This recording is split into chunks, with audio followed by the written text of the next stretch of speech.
Good morning, church. Could you please stand and join us in worship? Hello to those watching on Facebook Live as well.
Well, welcome everyone. So glad to see you, whether you're here in person or online. I can see you through the camera. Online, you're looking good this morning. Ups. You're still in your pajamas? Okay, come on. But hey, we're glad you're here and looking forward to worshiping together. We begin a brand new series today. The title of it is Relationships Are Better, and then we're going to fill in the blank. And today, we're going to focus on friendships. So hopefully you will leave having better tools today with friends. I'm looking forward to that. Hey, if you're new this morning, we're grateful that you're here. We actually have a gift for you. It's a blue bag out on our info desk, and in it is some great info about Heartland Church. So please pick up one of those as you leave this morning. A huge thank you to everyone who just gives here so regularly and faithfully. Whether you do it online or whether you do it in person. And on personal Sunday morning, we have our offering boxes where you can drop off your offering. Or even if you're connecting with us through our connection card, you can drop it there. But thank you very much for how you do that. And, we try to share occasionally just a couple things that you're doing.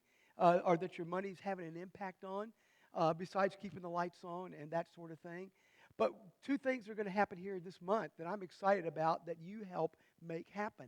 One of those is with our youth.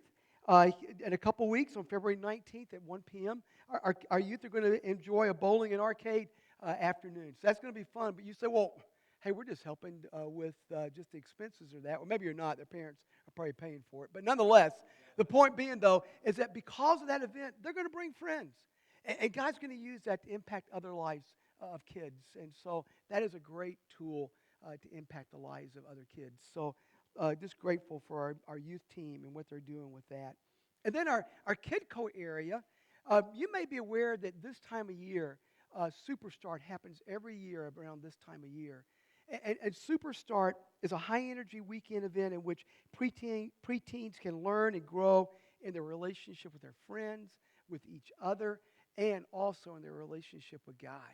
And God uses that every year. Now, we already have, I think, the kids that are signed up to go, so that's exciting. But the date is February 24th and 25th. Keep that in your mind, maybe in your prayers, that God will touch the hearts and the lives of many, many kids that attend this. We want you to see kind of what those kids are going to experience. So watch this, and then we'll continue to worship.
We need one of those for adults, Ed. Would you please stand and join us in worship again?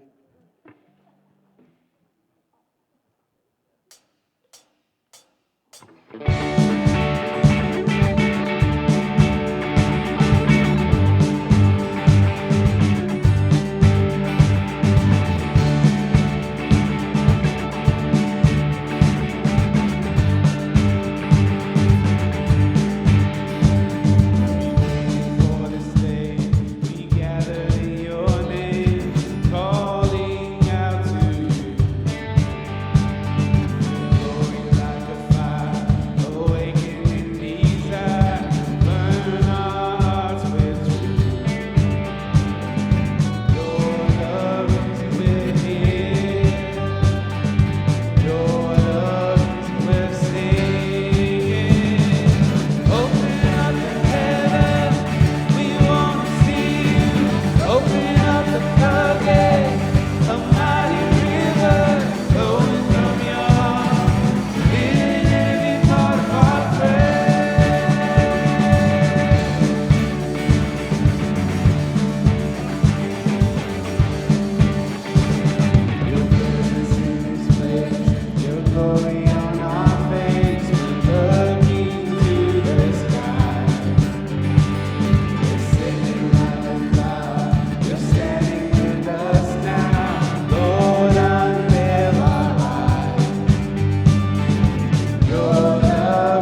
song for you guys this week. So I hope you guys like this one.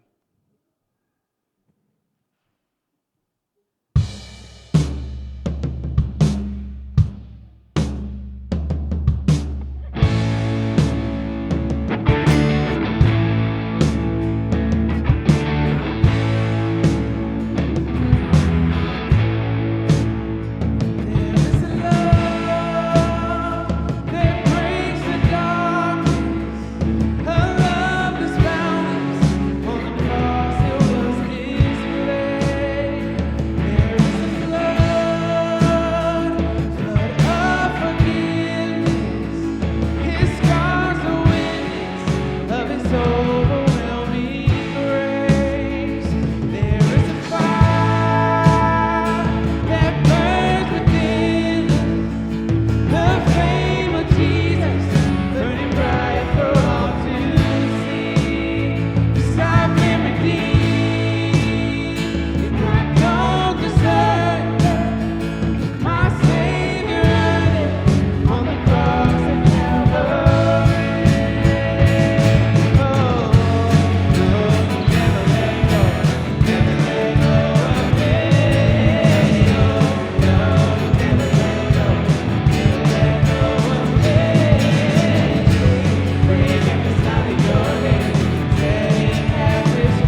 when I was a chaplain from 2000 to 2011, one of the key parts of my job was to build relationships, to make friends, to develop relationships. And I love that. I love meeting interesting people, and that was always fun to do that as well. Well, one of the interesting people that I met, he was a genius in the area of transistors and electronics. And it was fascinating to hear some of his stories and some of the things that he did in the Chicago area, and just to kind of interact. And he knew that he was smarter than I was, and I knew that he was smarter than I was, but still it was fun to have those kind of conversations. Well, one day, as our friendship developed, he decided to invite me into his apartment. And so that was a privilege, and I always enjoyed doing that. And as I walked in, I could tell he was a hoarder, a particular hoarder, okay? Because he had things that were stacked in all sorts of places that were related to his heart, his passion, the things that drove him from his past. So I made my way through a path, though, to sit down in a chair, and we had a great time just talking and interacting and learning more. Well, it came close to Christmas time, and also, unfortunately, I knew that it wasn't going to be much longer before he would pass. And as we interacted, he gave me one of his newspapers, which I didn't realize was actually a whole lot more than just a newspaper. It was a collection of short stories, and in that collection was this short story, "The Greatest Gift" by Philip Van Doren Stern. If anyone knows the trivia to that, that was the story from which It's a Wonderful Life actually came from. So that was a real treasure of his, and he gave that to me, and that was a neat gift to have. You know, relationships are better with friends. That's true for all of us. That was true in that situation for me. But what about those times, and even those seasons when friendships are hard to develop, or maybe even hard to keep? What hinders us from friendships with others? Well, I did a little research for that question. And in an issue of Psychology Today, I found 40 reasons under 6 broad categories of why friendships are hard to develop. So let's go through all 40 reasons. No. I'll give you the 6 broad categories, and they probably make sense because maybe you've actually had some of those at times. Here they are. First, introversion, fear of rejection, pragmatic reasons such as disabilities or health issues, low trust, lack of time, or too picky.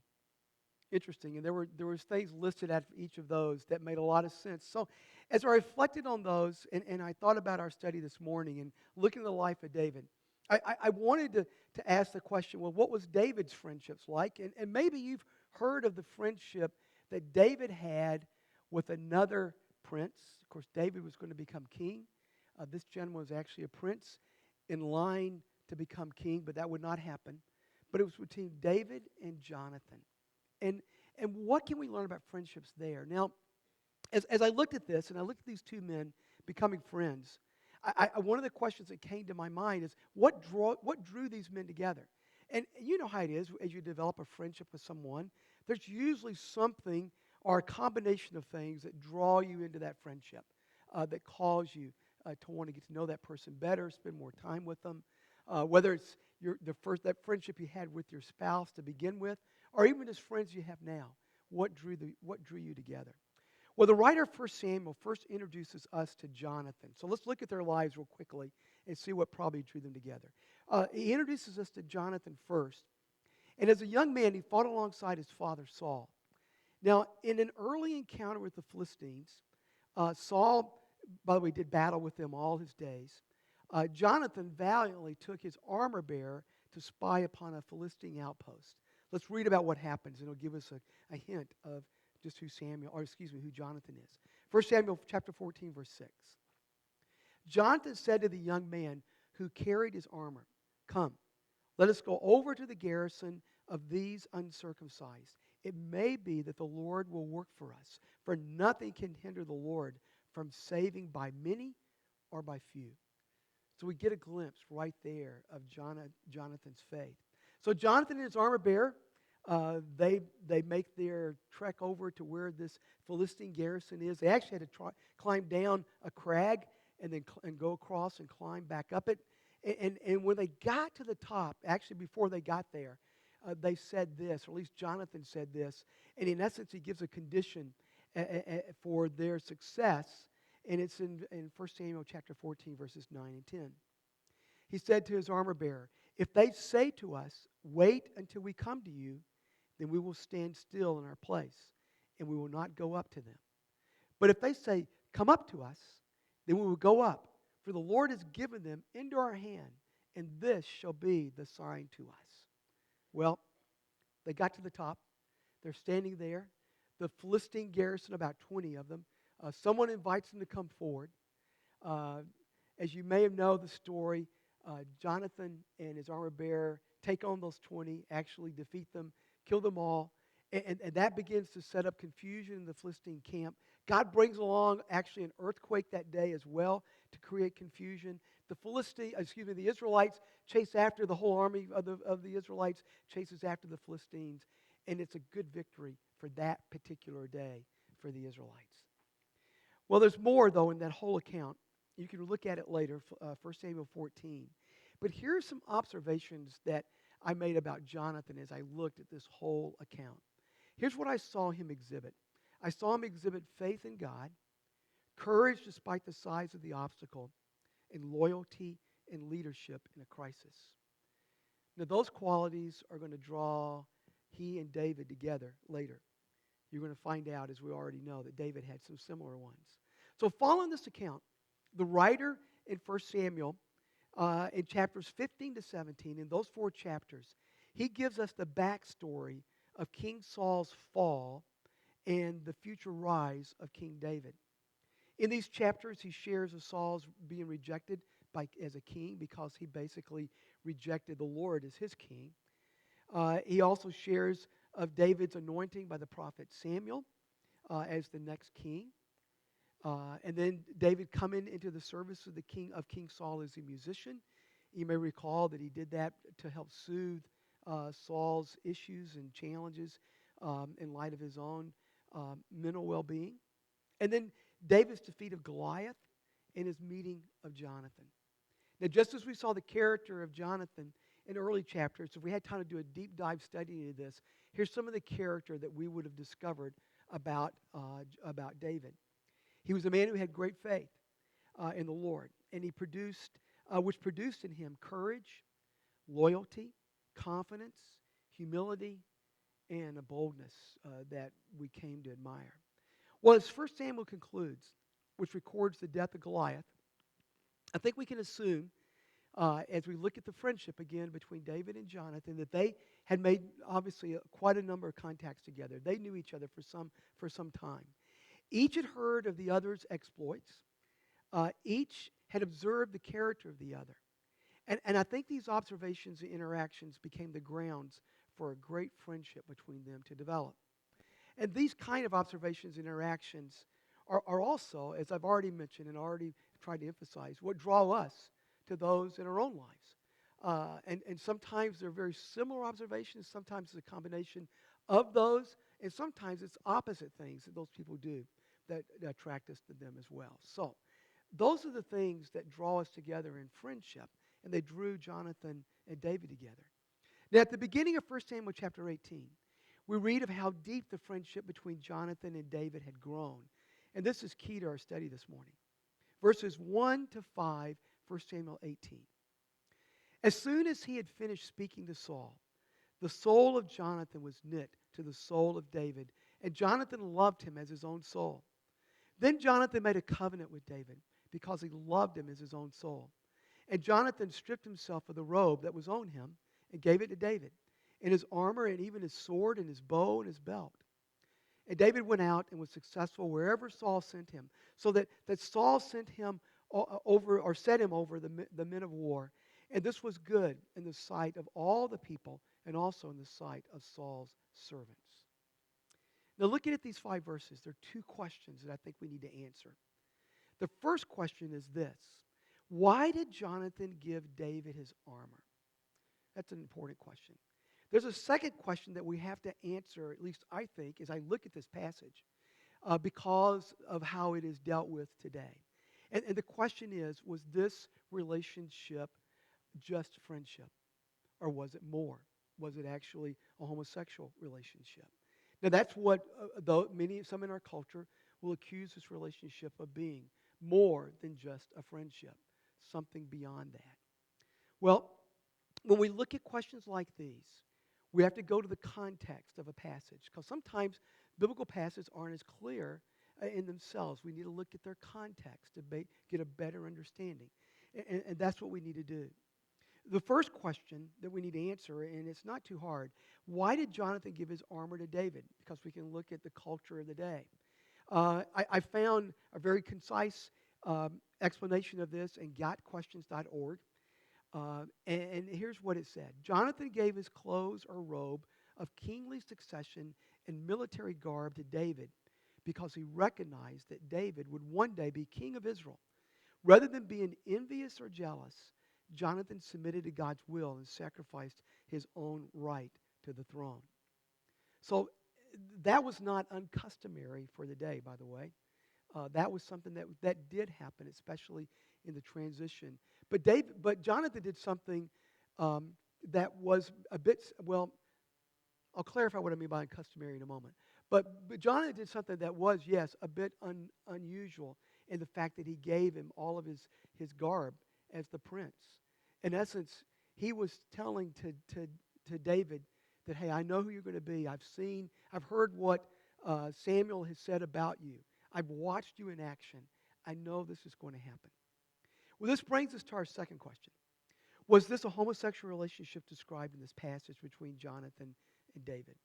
Again, we go back to context. Now, the phrase is Jonathan made a covenant with David and he found him as his own soul. Today in our culture has sometimes been used to say, yes, it is. But as we look at the context, we need to look at the word love and how it is used, not only in this passage, but also in other passages. Now, the root word for love in this passage is a Hebrew word. When we translate it to English, it's aheb, A-H-E-B. It's a word used in a variety of relationships, but also has political implications. One example of this was much later with David and another king, King Hiram. He was over the area of Tyre. He was king of Tyre. And from King Hiram, from that area of Tyre, David would receive all kinds of wood, trees from the forest to help build not only his own home, but also he would store those up eventually to build the palace, not the palace, but the temple that would be built by Solomon. It says in 1 Kings chapter 5, verse 1, the writer there says this, that King Hiram always loved David. This was a political kind of love. Like when we say, I love this musician's music, or I love this actor's acting, or I love this particular athlete and how well he performs. So that was what was in that context. For the writer for Samuel, the first time he uses aheb or love, he also uses it in a political sense to describe King Saul's love or bond with David as his armor bearer. Now, other historians will tell us that most likely, at least biblical historians will tell us that most likely that Saul had more than one armor bearer. He asked for David to become his armor bearer, but also his musician. And most likely David had more than one armor bearer. So as we look at that, and in the context of this word, the word love that's used here, Saul what he had was a love for David's service and for his music, which often soothed his unstable psyche. So as we look at that from that perspective, that helps us with this word love. But the next time this word is used is in 1 Samuel 18 verses 1 to 4. We just read that. But in verse 1, we read, Jonathan loved David as his own soul, or as himself. Then in verse 3, that same phrase is used again, but its context is because of the covenant that he had made with David. Now remember, we already talked about it, but to seal the covenant, Jonathan gave to David his army gear, basically, all of his stuff, plus his robe, his princely robe. But he gave it not only, in essence, to acknowledge that David would be the next king, but he also gave it to protect his family from harm once David became king. I think I've already mentioned it, or at least given a hint to it, but it was common in that day for the outgoing royal family to make some kind of covenant with the incoming royal family, especially to protect their family.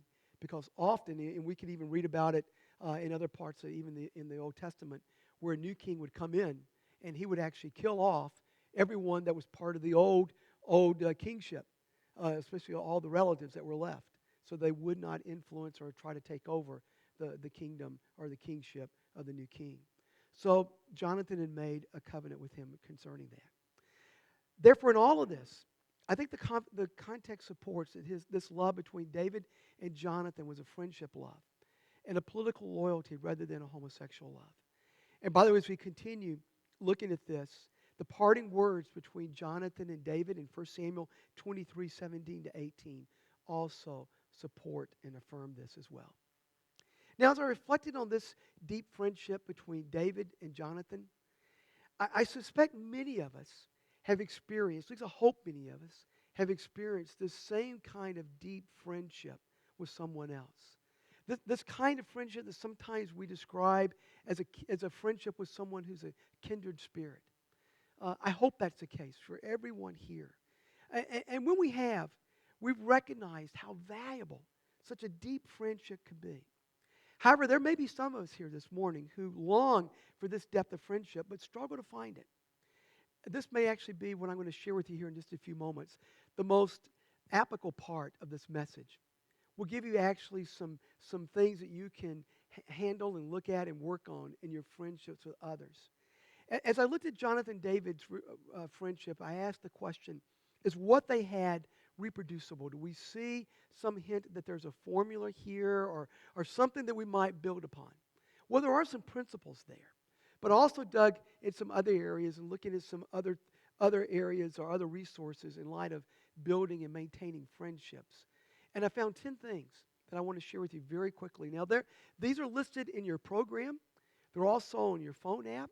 So I'm going to go through them quickly, but you can go back and look at them and reflect and use this as a tool to evaluate where you are in your friendships with others, whether it's actually with your spouse or with your closest friend, whoever that might be, or friends. All right, here's the first thing that I found that can help people find, maintain, and build friendships, can help us do that. First, for us, especially as Christ followers, is Christ first. Makes sense, doesn't it? I mean, making Christ the foundation of any friendship is critical. And if you're developing a friendship with someone who's not a Christ follower, you've got to make sure that friendship, that you maintain that Christ first in your life, in that friendship. For David and Jonathan, this was true. Their walks with God stood out brightly compared to their families' walks with God. So that was true for them. Here's another, time. For any friendship to thrive, it takes time. I suspect the time that David and Jonathan spent together in Saul's court was the beginning of their friendship, but it also strengthened their friendship. I'm just guessing. Maybe Jonathan taught David how to use a sword and a bow. Maybe David taught Jonathan how to use a sling. You never know.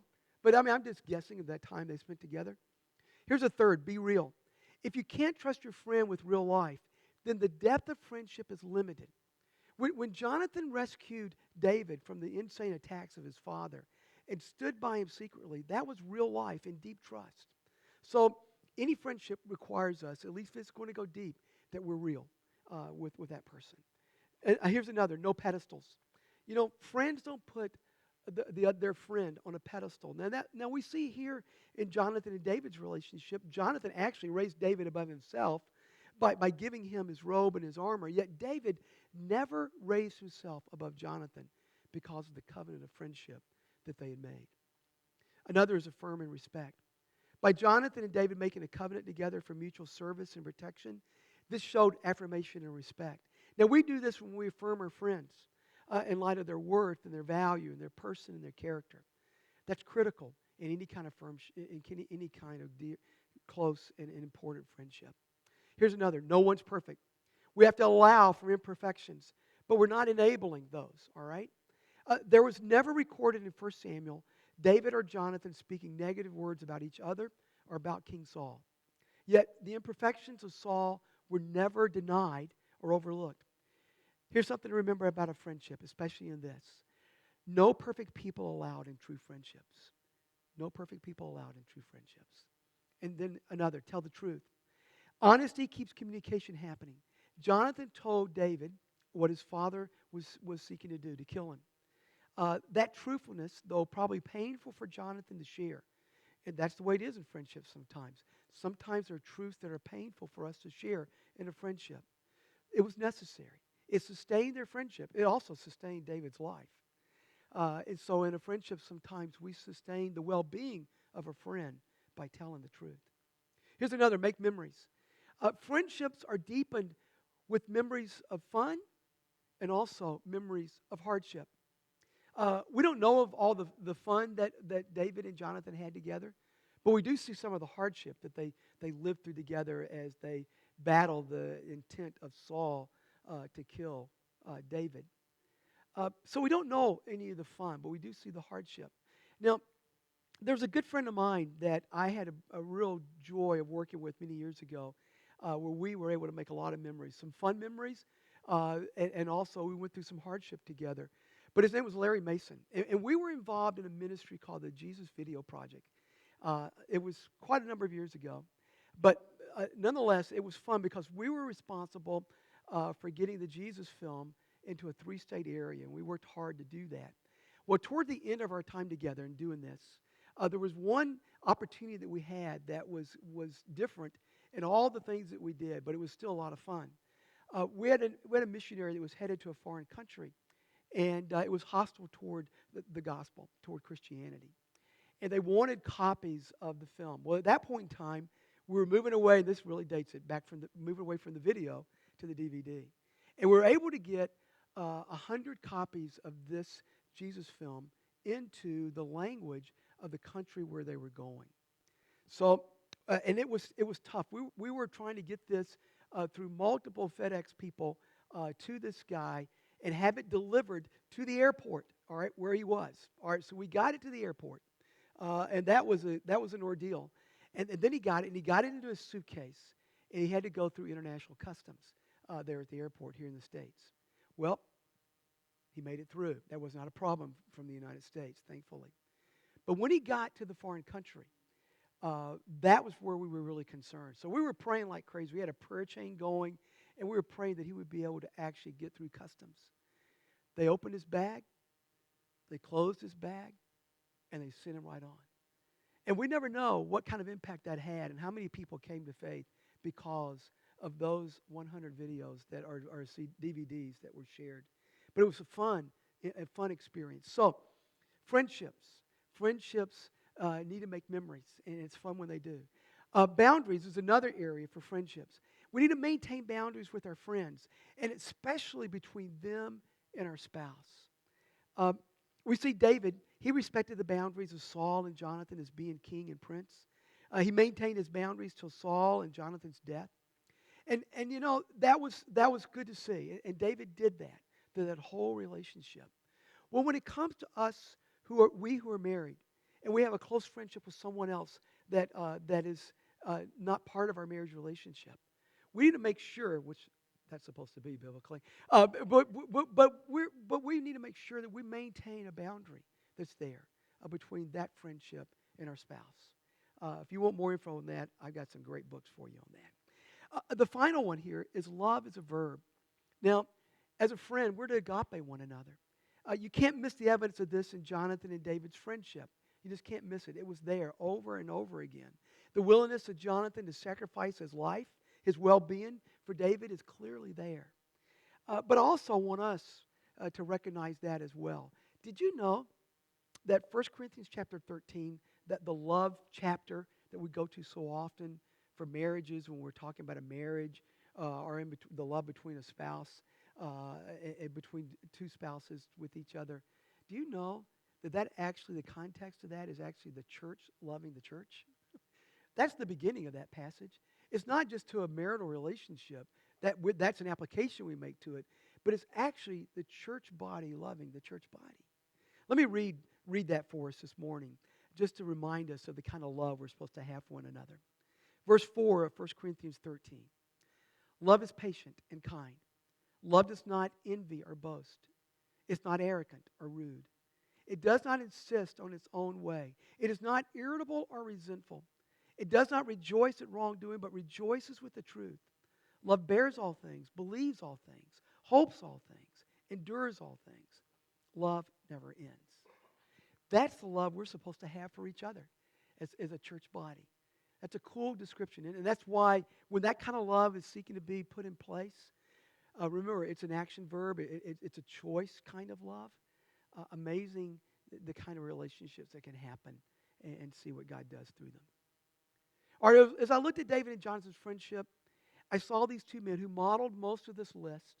I encourage you to take this list and do something with it in your own life. Evaluate where you are in your friendships and ask how you're doing with those. But there was another question that came, and I didn't want to leave this message without asking this question. What about conflict? I mean, there's always conflict in a relationship.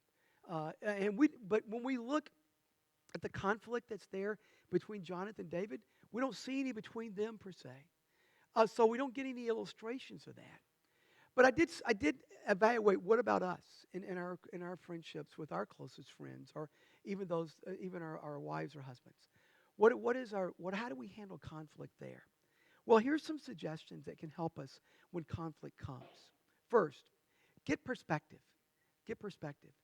Ask, does anyone's salvation depend on it? Sometimes we're so intent on a battle with our mate or with our friend.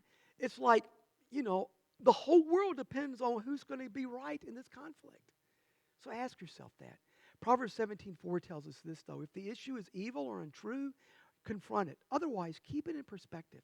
And as you do, seek to understand the cause behind the conflict. That'll often help you deal with it. Second, ask, is this relationship in line with God's design? Now, some of you have come to me over the years, and you've been in relationships that just haven't been healthy. And as you've looked at that, and if we've talked about it, by the way, a key passage you can look at if you want to write it down is Proverbs 22:24-25. But here's some relationship red flags that help us to define whether this relationship is healthy or not. Is there an ongoing evidence of anger, gossip, slander, arrogance, lying, entertaining what is evil, bad, or negative? And is there just drama? If those relational flags show up, maybe this is not a healthy relationship to pursue. Here's another. Ask about motives. For example, do you or they always need to be right? That's always a sign that there's something not healthy in a relationship. By the way, if that's the case, a key passage I put with this is Psalm 139:23-24, where at the end of that psalm, the question is to examine our hearts, or the encouragement is to examine our hearts before God. And of course, that's what you want to do if there's a question about motives. Here's another. Think before you speak. If you do, you will speak with selflessness rather than selfishness. Key passage, Psalm 2, verses 14-15. And then another, armor up. Never forget that in every relationship, especially when there's conflict, it's always first and foremost a spiritual battle. Ephesians 6:12. There's always a spiritual battle that's potential in a conflict, okay? So armor up and live that way. 6, share positive before negative. If you have something that you need to share with someone, share the positive first. This song, what is it, Mary Poppins, I guess, or one of the old songs, a spoonful of sugar helps the medicine go down. I don't remember what movie it's from, but yeah, that's it. Okay, good, Mary Poppins. All right, well, be Mary Poppins in a relationship, all right? Take the spoonful of sugar or give that first, and then you're going to get a whole lot more done in that relationship. Hebrews 6:9-12 is a great passage to put with that. And then diffuse with kindness. Colossians 3:12-15 is certainly a key passage for us there. Do you remember the story of Abigail, Nabal, and David? That's later in 1 Samuel. David and his mighty men are fleeing for their lives from Saul. They're hiding out. They've been actually watching over this guy named Nabal, over his sheep and his shepherds and protecting them. Well, they're gotten hungry. They come down from wherever they're staying, and they come down asking for food. Nabal basically tells them, no way. So at that point, they decide they're going to come down and take it and kill Nabal and take whatever they want. They could do that. They had the power to do it. Well, Nabal's wife hears about it. Her name is Abigail. And she goes out with tons of food for these 300 plus men and whoever else was with them. And what she does is she diffuses this anger with kindness. And that's a great illustration for us in relationships. Well, as I close, this past Monday, Helen and I were walking into Chipotle's, one of our favorite restaurants, and on Main Street on Normal. And as we crossed the small parking lot, just across from the entrance, we were right in the middle, just getting ready to walk into the door. And someone had stopped there to kind of let us go by. At least that's what we thought. And all of a sudden, the person just laid on the horn. Okay, so first off, we jumped, and then we ran. And got in. But, we didn't think much of it. I mean, hey, we are among 20,000 college students, so what can you expect? And I would have done something like that, probably reached over and just, pushed the horn and not thought. But nonetheless, didn't think much about it. Got our food. We were sitting there eating. And about halfway done, this college student walks up to our table. And the first thing he does, he says, hey, I want to apologize to you for honking at you. And here's a gift card from Chipotle's just to show how sorry I am. And I tried my best to not take the card. But then as I thought about it, I thought, you know what? This is a gift from his heart. And so I took it. And I thanked him. And Helen was looking at his three friends that he had been sitting with. So she was facing that direction. And she saw the smirk that was on the face of those three friends as this college student did just that. He exhibited a number of the qualities that we want to see in a good friend, just like we see in the life of Jonathan and David. That's the kind of quality that we want to have in a good friend and to find in a good friend. As one of my seminary professors said, may his tribe increase. And that's what I want for all of us. May our tribe increase as we exhibit these same kind of qualities of friendships with others and also deal with conflict as we've looked at this morning. Here's our big idea. Friendships thrive when Christ is first. Conflict dissipates with perspective and kindness. Let me read it one more time. Friendships thrive when Christ is first. Conflict dissipates with perspective and kindness. Pray with me. Father, I thank you so much this morning for just these qualities that you give us to live out in light of friendship.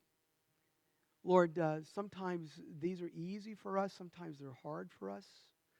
And then, Lord, the ones that we struggle with the most when it comes to conflict, some of those, no problem. Others of those, yep, that's my go-to. Lord, I pray that you would help us to exhibit what we've looked at this morning.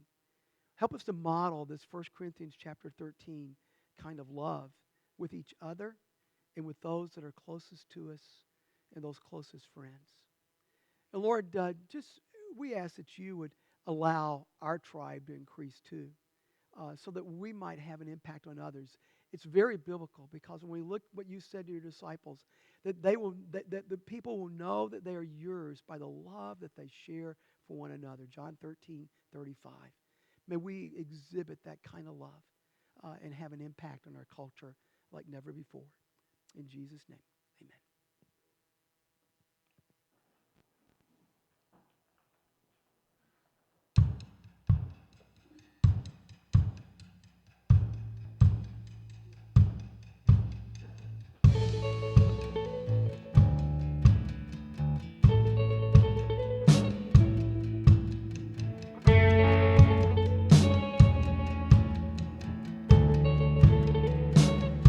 I give you glory.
Thank you guys so much for being here. Hope you guys liked the new song today. I just want to encourage you guys, if you want to hear more new songs, you're welcome to put it in my box in the office or send me an email, and we'll try our best to put those songs on each week, all right? You guys are dismissed. Have a good week.